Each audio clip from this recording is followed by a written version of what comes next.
Okay, sige. Ayan. So ngayon guys, no, last na update po natin mula po sa ating magaling na talagang nag-update palagi. Of course, our mentor, ang ating pong founder ng Team Europe International at masasabi kong nangunguna po na leader sa ating Uniteam at lagi nag-i-initiate po ito ng ating meeting, no? So talagang nandun yung energy level po nito, talagang yung consistency, ano? So our Director 2-star, Mr. Eddie Oña. Palakpakan po natin. Ayan. Ayan po, so ayan, natatawa ako tuloy Ma'am Beth.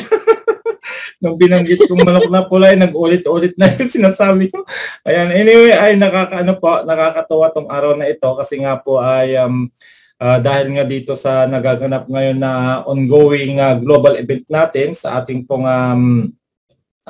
C1 sa Dubai, ay talaga pong nakaka-excite. Kumbaga yung energy ko dati na kahit nawala pa man, di pa man natin nakikita yung mga product launching na yan, ay ganado pa rin ako, lalong madodoble yung pagkaganado natin ngayon, bro. Lalot naririnig ko kay Bro Danny na yung C1 token natin ay manok na pula. Mamaya pakikinggan natin bakit sinasabi yung manok na pula yung C1 token. Ayan, so ayan, ito po na po yung ating mga nakuhang mga update. Although hindi pa po ito kompleto, disclaimer, hindi pa kompleto. Kinuha lang po natin doon sa mga share sa atin doon sa GC ng Uniteam ng mga leader natin na nasa Dubai ngayon, ng mga Pilipino, kagaya nila Ma'am Lynn, Ma'am Janet, sila Ma'am Marcy, Ma'am Noemi, sila po yung nasa harap pa sila, talagang salong-salo talaga nila yung yung mga sinasabi ng mga speaker doon. Kaya ayan, nakuhanan din natin, ginawan natin ng slide para meron tayong idea doon sa mangyayari sa ating C1 token. Ayan, so i-share na po natin. Okay, dito tayo magsisimula. Ayan, dito muna tayo magsisimula bago natin balikan yung mga napaliwanag na natin last week. C1 token. Ayan, ito po ngayon yung talk of the town sa lahat po ngayon ng mga member ng Crowd1 na nag-stay sa company, ay talaga namang ito yung tinatawag naming manok na pula. Lagi ako natatawa pag nababanggit yung manok na pula. Ayan, sabi dito, the future is here. At C1, we're always striving for innovation and pushing boundaries to redefine the industry. Today, we are excited to introduce you to the future of payments, the C1 token. Yan. Ayan po, nakikita niyo po dyan, naka-highlights po dyan yung the future of payments. Ibig sabihin, gagamitin po siya na payment solutions, kagaya po ng ibang mga cryptocurrency, kagaya ng Bitcoin, Ethereum. This groundbreaking initiative is set to transform the way we transact, making it faster, more efficient, and completely decentralized. Yan. The C1 token represents a bold step forward in the world of cryptocurrencies. As an ERC20 token native to the Polygon network, it offers lightning-fast, transparent, and pair-driven transactions. So, yan po, nakikita niyo po, mabilis po ang transaction nito, kagaya din po ng ating X token. We are not just breaking new ground, we are defining the possibilities of the entire industry, and you're invited to be part of this world-changing journey.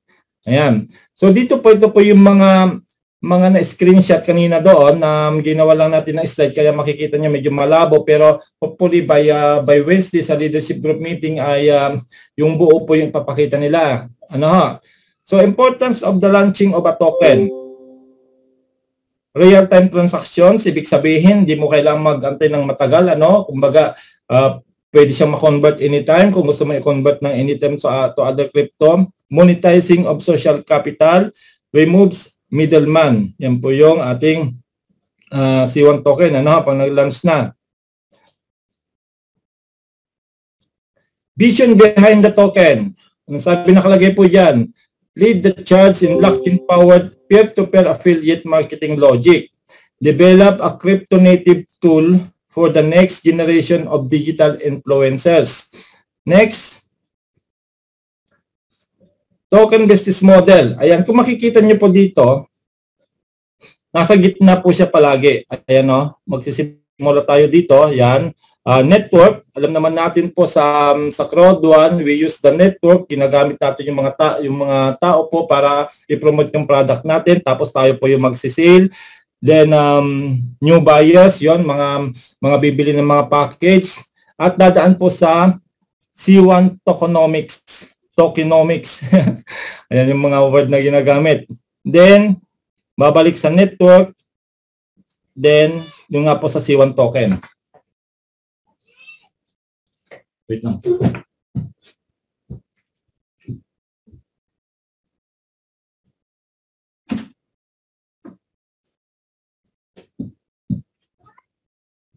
Ayan. Okay. Core network benefits. Reactivation of all old members. Ayan nga po, pag once na ma-convert na po yung ating mga Siwa rewards, loyalty points, ay sigurado magre-reactivate sila. Why? Kasi nga maiko-convert na po yung mga Siwa rewards sila at mga loyalty points into C1 token. Then the most decentralized network token ensures longevity of your downline. No one can shut down your social capital structures. Sabi, di ba?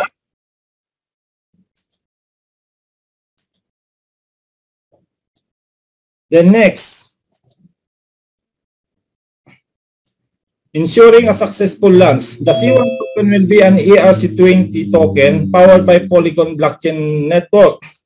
So, bigyan ko lang kayo ng idea about Polygon, about ERC20. Kung maalala nyo po, tayo pong mga players po ng Planet X, tayo po ay nasa Polygon network din po. And under ERC20, ang token natin. Ang maganda lang po niya, why they are saying that ensuring a successful launch?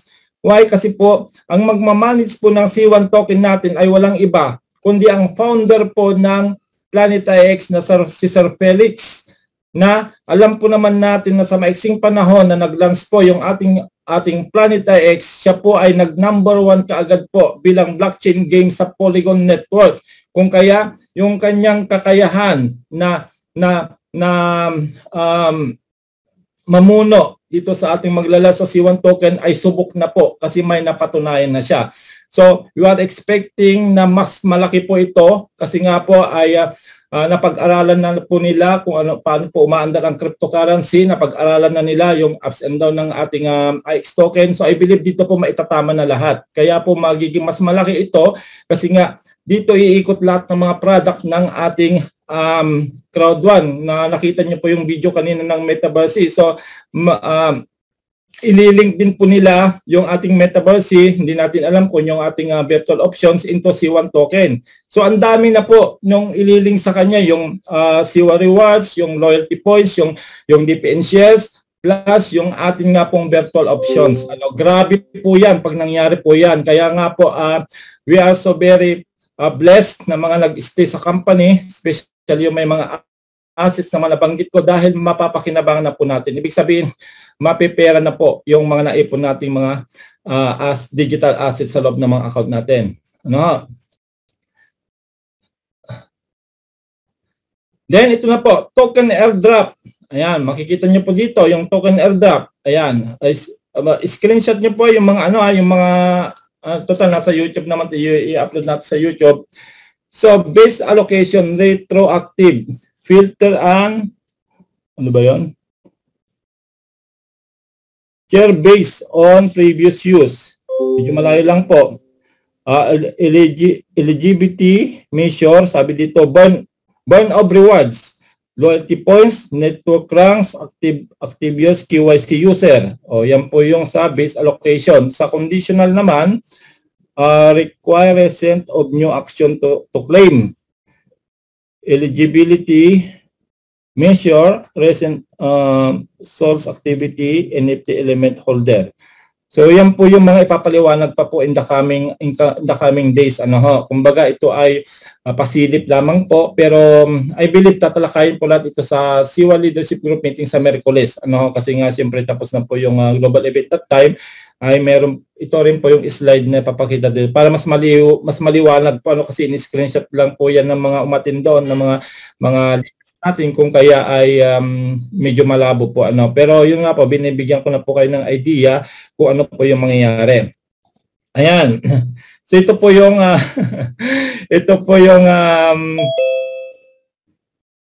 kailangan natin pag-aralan. Ayan. Activate airdrop claiming process. Claiming process and white paper goes live November 1st. Ayan. So, ibig sabihin nito, tayo po na may mga NFTs, meron po tayong tinatawag na airdrop. Kung ano po yung mga airdrop na natatanggap natin sa Planet X doon sa pagbili natin ng mga Genesis NFT, I believe ganun din po ang mangyayari sa mga Genesis NFT nga po natin dito sa Crowd1. At yung nga po, by November 1, ay doon na po magsisimula yung claiming process natin, claiming process sa mga airdrop. Tapos ilalunch na rin po yung white paper. Ito po yung napaka-importante sa cryptocurrency para masabi po natin siyang legit. Kailangan makita natin yung white paper po niya. Nandiyan po napaliwanag po lahat diyan. Yung pupuntahan ng C1 token at maggagas live po sa November 1st. So, napaka-iksing panahon din po yung antayin natin para po makita natin. Pero dito may nakalagay po dito. Cost of claim. Siguro sasabihin na iba, naku, maglalabas na naman ng pera, bakit meron na namang involved na pera? Diba? So dito po, maglalabas man po tayo ng pera, pero may katumbas na po yung mga airdrop na digital assets. Na yung mga digital assets na yan, sooner po yan ay mabebenta naman natin. Kung kaya, huwag niyo pong intindihin yung 19 euro na ibabayad natin sa pag-claim ng airdrop kasi nga mas malaki rin po naman yung kapalit po niyan. Pero ang good news, ito po yung good news, kaya kasi sinasabi ko sa inyo na doon sa mga wala pa pong NFT package, NFT package ng Crowd1, tignan nyo po yung nakasulat sa baba. If you own an element pack, Earth or higher before November 1st, you don't need to pay the reactivation fee of 19 euro. O, di ba? Kaya tayong may mga NFT package na po, wala tayong babayarang 19 euro. Kaway-kaway sa may mga NFT package. O, di ba? Advantage na naman po ng mga naniwala sa company, yung mga nagtiwala. Kahit na hindi pa natin nakikita yung mangyayari, pero ito na po, tayo pa rin palagi po yung magbe-benefit. Yan, pag-usapan na po natin ito. Yan. When did you join? Kailan ka ba nag-join? 2019, 2020, 2021, or 2022. Ayan, 4 na taon. Kasi 2019 nga po nag-launch yung ating company. 4 years na. And you or anyone in your team have Crowd1 rewards or loyalty points. Both Crowd1 rewards and loyalty points. Then, ang good news, we will get the C1 tokens. So, it is an opportunity for everyone. Gaya nga nang nabanggit ko po sa inyo, marami pong lumapit sa akin na bakit daw hindi tinulungan ng mga leader nila na iswap yung kanilang mga C1 rewards into DPN shares. Yung DPN shares po, yan po ay Digital Partners Network company po yan. Yan po ay bangko na nakabase po sa UK. Siya po ang humahawak lahat ng mga DPN shares natin, yung kinonvert nating C1 rewards, pero hindi pa po nagbibigay ng shares. Ang maganda sa kanya, na i-convert mo man o hindi, yung C1 rewards mo, ma-i-convert pa rin po yan sa C1 token. Okay po, yan po yung napakagandang balita sa lahat po ng old and new members. Kung kaya sabi nga po, marami po magbabalikan. Narinig niyo po kanina si Ma'am Lynn, narinig niyo sinabi niya dun sa una siya nagsalita. Pati yung mga top leaders dati, buldire, ibig sabihin yung mga ambassador na umalis, gustong bumalik. Imagine that, gustong bumalik. Why? Kasi ang dami pong C1 token ng mga yan, daming C1 rewards ng mga yan. Imagine that. O, di ba? Hindi nila mapapakinabangan kasi nga, umalis sila tapos sinaraan nila ang Crowd1. Hindi na sila pwedeng makabalik at hindi na nila makukuha yung asset nila. Kaya nga po, sabi ko nga sa inyo, manatili lang kayo sa Crowd1, hindi pa tapos ang laban. Mahaba pang pagsasamahan natin at ito po ay second wave na po. Ito kumbaga, back to zero tayo pero ibang mukha na po ng C1. Kasi nga po ay papasok na po tayo sa mga NFTs, blockchain, cryptocurrency, metaverse, di ba? Kaya, nako, sabi ko nga sa inyo, maraming iiyak talaga na hindi nakapag-antay. Tapos ito pa, tingnan nyo. Medyo malabo lang.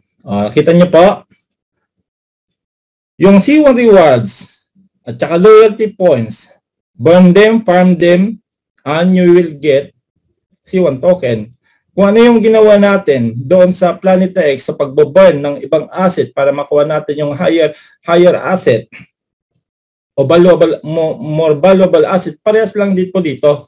Kasi nga po, ang mamamahala nito ay yung founder din naman ng Planeta X na expert na po pagdating sa mga airdrop na yan. Kung kaya, yun po, kita niyo po, pag in-upgrade mo pa, yan nga po yung sinasabi kanina, na depende sa package mo, yan pala mambit, nakalagay dyan, times 1 to times 5. Nako po, Coach Dan, yung fifth element, baka mag-times 5 yun. Grabe yun. Pag nag-times 5 po yung fifth element, magkano po yun? 35,000 times 5, OMG. Mambet, talagang Coach Joven, mapapapunta yata talaga tayo nito sa sa Maldives sa January. Yun po yung susunod na event. Nakita niyo po, grabe po yung mangyayari po talaga. Kaya yun nga po, lagi po naming sinasabi na mga leader ninyo na nag-stay sa company ay congratulations sa lahat ng mga naniwala sa vision ni founder, dahil talagang wala kaming masabi. Kaya sabi ni Coach Danny kanina, gusto naming bumalik doon sa Dubai, sa office, makita ulit si founder. Kasi pag once na ma-convert na namin yung mga assets na meron kami, kasi kinuha namin lahat ng mga matataas na package, kagaya ng fifth element, ng unicorn, dahil nga naniwala kami dito sa mangyayari sa ating company. At talaga namang pasasalamatan namin si founder, kung maaari yayakapin namin siya. Kasi nga ay hindi siya sumuko. Hindi siya talaga nagpatinag, in spite na maraming bumati ko sa kanya, maraming sabing scam ang crowd one, pero tingnan nyo naman po yung mangyayari ngayon. Iba na po ngayon yung mangyayari sa ating C1. Kaya again, salamat sa lahat ng mga members, leaders natin ng Unity Team, Philippine Unity Team, na patuloy na nandito, na nakikipag-aral sa amin, nakiki-update sa amin. Gaya na sinasabi ko nga po, biblical po yan, your labor is not in vain.